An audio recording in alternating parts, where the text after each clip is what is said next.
Guys, இப்போ நம்ம லஞ்சுக்கு அண்ணா நகரில் இருக்கிற த பட்டியாலா ஹவுஸ்க்கு வந்திருக்கோம்.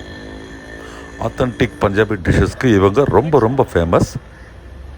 உள்ளே நுழைஞ்சோடனே நம்ம பார்க்குறது ஒரு டிப்பிக்கல் தாபாக்கான அட்மாஸ்ஃபியர். நீட்டான ஒரு டெக்கரேஷனோட, அங்கங்கே நல்ல லைட்டிங்கோட, பட் ஒரு லவுடான பஞ்சாபி மியூசிக்கோட இங்கே உள்ள அரேஞ்ச்மெண்ட் இருக்குது. நம்ம கொஞ்சம் ஏர்லியாக லஞ்சுக்கு போனதுனால கூட்டம் அப்போ தான் வர தொடங்கி இருந்தது.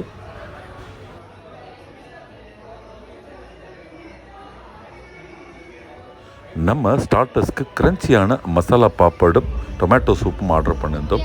மசாலா பாப்பட் அட்டகாசமாக இருந்தது. டொமேட்டோ சூப்பும் சூப்பராக இருந்தது. நல்ல ஒரு டேஞ்சியாக இருந்தது. டொமேட்டோ சூப் ரொம்ப சூப்பராக இருந்தது. உள்ள நல்ல ஒரு கிரன்ச்சியான பிரெட் பீசஸ், அதை தவிர நல்ல க்ரீமியாக இருந்தது. இந்த சூப்பு கரெக்டான கன்சிஸ்டன்சியில் சுட சுட இருந்தது. சூப் குடிச்சிட்டு இருக்கும்போது நம்ம ஆர்டர் பண்ண அடுத்த ஸ்டார்டர் வந்துருச்சு. இந்த ஸ்டார்டரில் ஹனி கொஞ்சம் தூக்கலாக போட்டதுனால ரொம்ப ரொம்ப இனிப்பாக இருந்தது. ஆனாலும் கிரன்ச்சியாக நல்ல டேஸ்ட்டோடு தான் இருந்தது. நம்ம அடுத்தது மெயின் கோர்ஸ் ஆர்டர் பண்ணோம். மெயின் கோர்ஸ் ஆர்டர் பண்ணும்போது கூட இந்த அட்டகாசமான வெங்காயத்தை கொடுத்துருந்தாங்க. ரொம்ப அருமையான டேஸ்ட்டில் இருந்த வெங்காயம் இருந்தது. அது கூடவே புதினா சட்னியும் இருந்தது. மெயின் கோர்ஸுக்கு நம்ம கார்லிக் நானும் குல்ச்சாஸும் ஆர்டர் பண்ணியிருந்தோம்.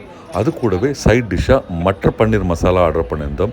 மட்டர் பன்னீர் மசாலா எக்ஸ்ட்ராடினரி டேஸ்ட்டுங்க. நீங்கள் கண்டிப்பாக இங்கே ட்ரை பண்ண வேண்டிய ஐட்டம். இவங்க ஆர்டரில் கொஞ்சம் மிக்ஸ்அப் பண்ணி வந்ததுனால குல்ச்சாவும் கார்லிக் நானும் கொஞ்சம் சூடு கம்மியாக இருந்தது.